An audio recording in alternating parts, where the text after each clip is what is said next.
inspired by real-life events.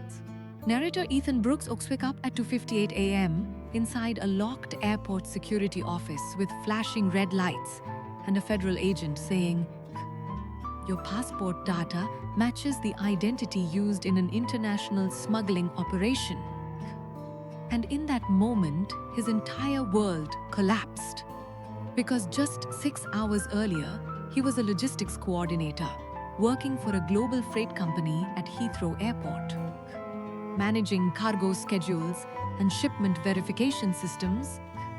And now he was being treated as a high-risk international suspect tied to a cross-border contraband network he had never even heard of. And the first shock wasn't fear.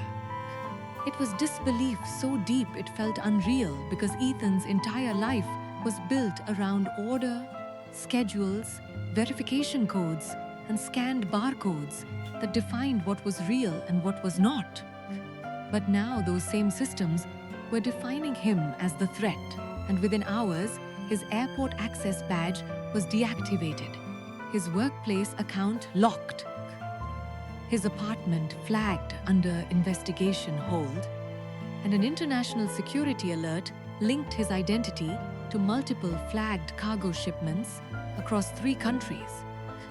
And Ethan sat in the interrogation room, replaying his last shift, remembering routine scans, delayed cargo approvals, system checks, and then a gap, an unexplained missing 2-hour window between 10:41 p.m. and 12:52 a.m., where all system logs showed elevated clearance activity under his credentials.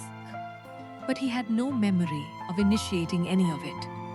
And agents showed him surveillance footage of a man in airport uniform bypassing restricted cargo zones using his digital ID.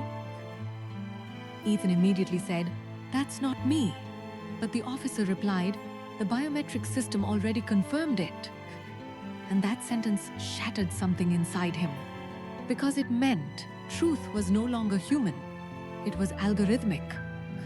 And by morning, he was released under strict international monitoring, while his identity was already circulating in internal security networks as primary logistics breach facilitator. And outside the facility, Ethan stood under cold rain, watching planes take off as if nothing had changed, while his entire existence had been rewritten without his permission. And that night, he received a message from an encrypted aviation channel saying, "If you want to understand the cargo breach, come to Terminal 3, Maintenance Access Tunnel, midnight, alone." And despite knowing it could destroy him further, he went, because when everything is already lost, fear becomes irrelevant. And inside the tunnel, he met Clara Vance, a former aviation cybersecurity analyst who specialized in cargo system breaches and identity fraud in global logistics networks. And she didn't waste time explaining comfort. She immediately showed him reconstructed flight cargo logs and said, "Your identity wasn't stolen. It was cloned through a live aviation authentication relay embedded in the cargo clearance system."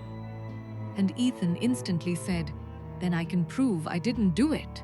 But Clara replied, "You're still thinking like someone defending innocence, not someone inside a system designed to finalize blame before investigation even begins." And she explained that the smuggling operation wasn't external infiltration. It was internal manipulation of cargo clearance authentication layers, where identity sessions could be duplicated across airport nodes in real time, allowing someone else to operate under legitimate employee credentials, while the real user was completely unaware. And Ethan's profile had been chosen because it had high-level clearance across multiple cargo chains without triggering anomaly alerts, making him the perfect invisible carrier for illegal shipments. And suddenly the case wasn't just about smuggling, it was about identity replications inside global aviation infrastructure.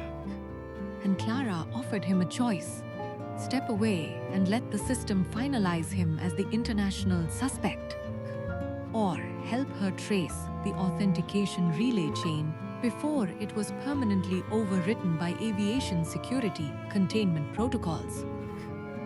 And Ethan stood there, listening to distant aircraft engines shaking the tunnel walls, thinking about his younger sister studying abroad, depending on him, thinking about years of disciplined work building a stable life inside a system he believed was secure, and thinking about how quickly everything can collapse without warning. And finally, he said, "If my identity has already been used without me, then I have nothing left to protect except the truth." And that decision pulled him into a hidden layer of aviation infrastructure where nothing stayed static, because every cargo log they analyzed was actively adjusting in real time. Every trace they followed kept redirecting, as if the system itself was reacting to their investigation. And soon they discovered the breach wasn't external hacking, but involving a senior aviation Eastlism's operations manager who had been quietly rerouting cargo clearance tokens and manipulating audit trails to cover a large-scale contraband logistics operation spanning multiple international airports. And Ethan's identity had been selected as the primary attribution point because it aligned with automate compliance, trust scoring systems, making it the easiest scapegoat for rapid international containment. And one night, while analyzing live cargo authentication streams from a secured offline terminal, Ethan saw something that completely shattered his understanding. His credentials were actively approving international cargo transfers in real time, while he was physically standing in a disconnected tunnel, miles away from any operational system. And Clara immediately said, "They're continuously simulating your identity inside the aviation control layer to preserve the framing narrative." And Ethan realized he wasn't just being accused after the fact. He was being actively overwritten inside a live global system. And pressure escalated rapidly as anonymous warnings began appearing on secured devices, telling him to abandon the investigation or face permanent international criminal classification. And sleep disappeared, trust collapsed, and even silence felt like monitored space across the entire airport network. And at one breaking point, Ethan whispered, "I thought global systems were built for safety, but maybe they are built to decide who gets erased when things go wrong." And Clara replied, "Systems don't protect truth, they protect continuity." And that realization changed everything inside him, because he stopped trying to defend his identity and started focusing only on exposing the mechanism.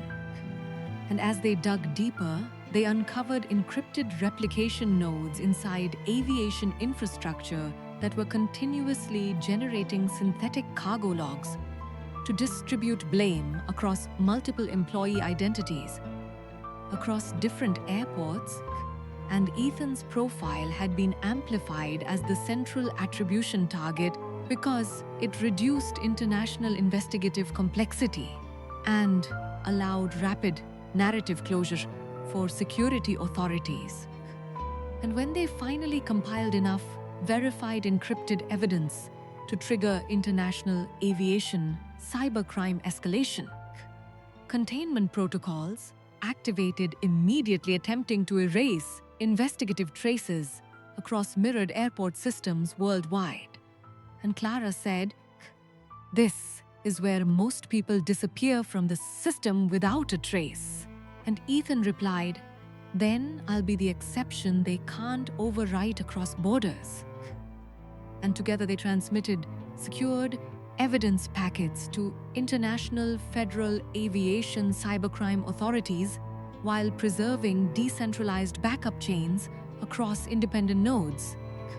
And within days, the investigation collapsed into a global security probe, exposing aviation identity replication abuse, internal cargo system manipulation, and coordinated international smuggling operations hidden inside legitimate logistics networks.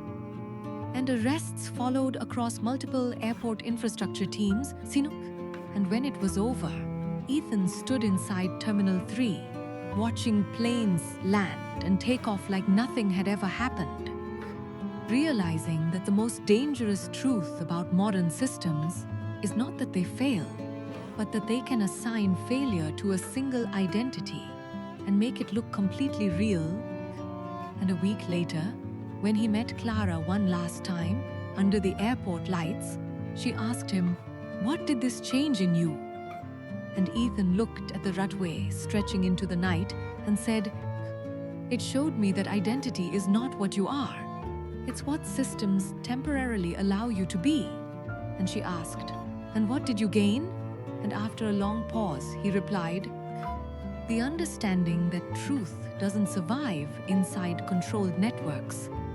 It survives only in the people who refuse to accept a version of themselves written by something they never agreed to." And as he walked away alone through the endless airport corridors, he finally understood the deepest reality of his journey. That sometimes life doesn't destroy you with chaos. It quietly replaces you inside a system and waits to see if you accept the replacement.